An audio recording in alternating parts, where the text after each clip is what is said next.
Hey everybody, it's Naren here, and we are back with a session 2 for Bridgman Bootcamp.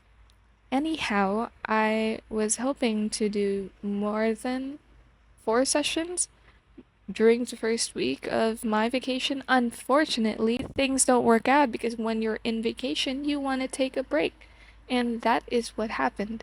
So now we're at session 2. Whew, I'm in a trip right now and my tablet is far away. It is at home. I did not bring it, and that is unfortunate. But, it is what it is. So, session 2, proportion of the human figure is subjective. That's how Marshall started it off. The one example of an extreme of objectiveness he presented was from Dr. Paul Richer, and it looks like his drawing of a human figure and all its bones in the upper torso is like super, super accurate looking, right? And Marshall mentioned how you would think that this should be the basis for all anatomical drawings, but no, human bodies vary between every single person in the world, and not one person would actually match his proportions in the drawing. Now, if we take a look at Bridgman's version of the anatomy for the skull, the rib cage, and the pelvic block, you can see how he's simplified and diminished the rib's complexity. Instead of having individual ribs, he has simplified it into a flattened out front for the ribs and still emphasized the bottom ribs contours by some cross hatching because those parts are the ones that'll stick out and show when you have muscle on top of those areas. And so he's very heavily emphasizing specific portions that will be distinctly noticeable as edges or contours or dimples when muscles are already placed on top of the skeleton. So, moving on, we've got like the sternum importance. The sternum is incredible as an anchor for your figure and figure drawing.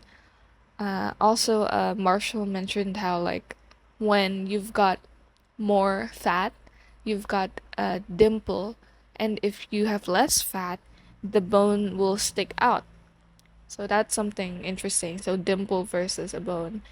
And bones are unyielding, and so they're amazing anchor points. And with the sternum being so incredibly stable as a line within the body, it is a really valuable landmark for the whole figure.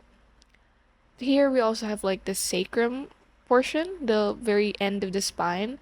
The sacral triangle is really, really oddly pretty for me.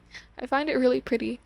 And drawing that can allow you to indicate someone is more feminine and more masculine in terms of widening the base of the triangle, of this inverted triangle, and that would mean that the pelvis is wider. And if you narrow it down, the pelvis is shorter. Now, for head lengths, a very, very famous way of knowing where to place your body parts is through head lengths, because you can draw the base of a skull as a circle and use that as a basis for how long or how far away from the skull a certain body part is. So one thing that he showed was Stan Prokopenko's figure, or rather reference for a skeleton, and you have here two measures. Red is the traditional head length scale, and blue is the richer Hale midpoints scale, where you base something off of the midpoints in a line, which is really intuitive and really useful, instead of counting heads from top to bottom. You have this simpler way of knowing, oh, if you draw a line and draw a circle at the very top of the line, then that is your skull. Halfway down the line is a groin, and halfway down the bottom half of the line is the knees. The halfway point of the upper half is going to be the nipples.